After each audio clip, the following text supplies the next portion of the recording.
Hello everyone, and it's a quick test for a video we just done. I'm down here with Charlie and we're proving that here she is, there's Charlie.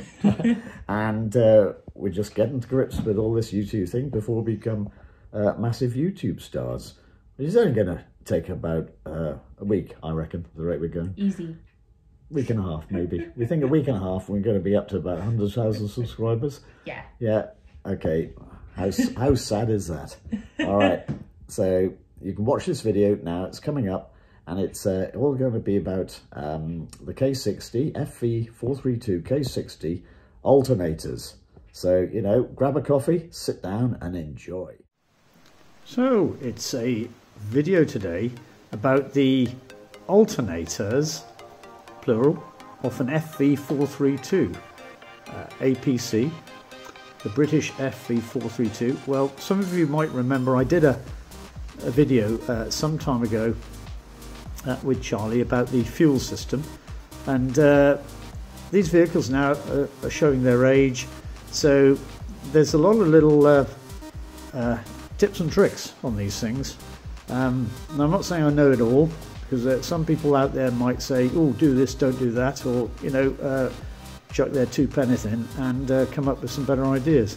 Anyhow, the alternator on an FV432 K60 engine, believe it or not, is oil cooled. And I've been getting a lot of them seize up.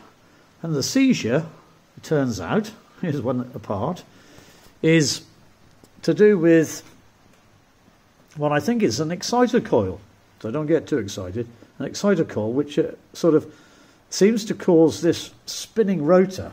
Now this rotor spins at double engine speed, so it's really whizzing around. And if it seizes up, it will literally stop the alternator, and whilst the engine is running, believe it or not, the whole engine will stop.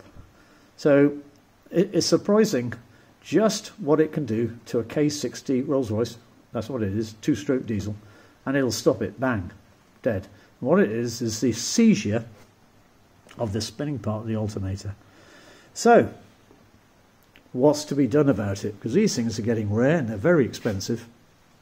So what's to be done? Well, standing back at the, well, first of all, just saying they're gear driven, okay? And standing back at the whole thing, these are 24-volt alternators.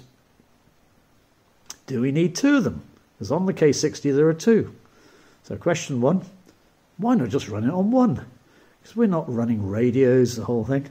So surely sufficient just to run 1. So if 1 fails, what we want to do is to effectively disable the failure one, or failed one I should say, and run your tank just on 1 alternator. More than happy for what you or the likes of I will ever need. Okay, and so, but there's a few wrinkles to this sort of thing, because these are oil cooled, and oil goes in to one of these holes, I'm not sure which one, and back out the other. And when it's inside this alternator, my God, does it go round and around a tortuous, crazy sort of oil gallery all over the place. Here's one that took apart, and that was the failed one of some years ago. And the actual oil goes into like a spiral all the way around the case. And some oil is fed to the bearing.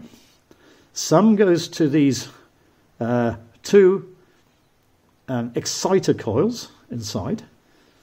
And some oil goes around the case. And obviously goes to the bearing on the other side.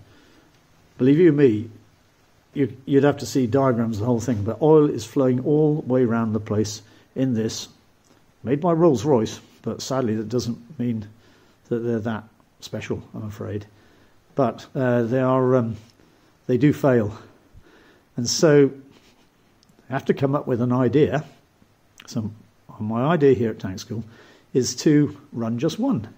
And use the failed, which is this one here I'm looking at now, is actually failed and seized.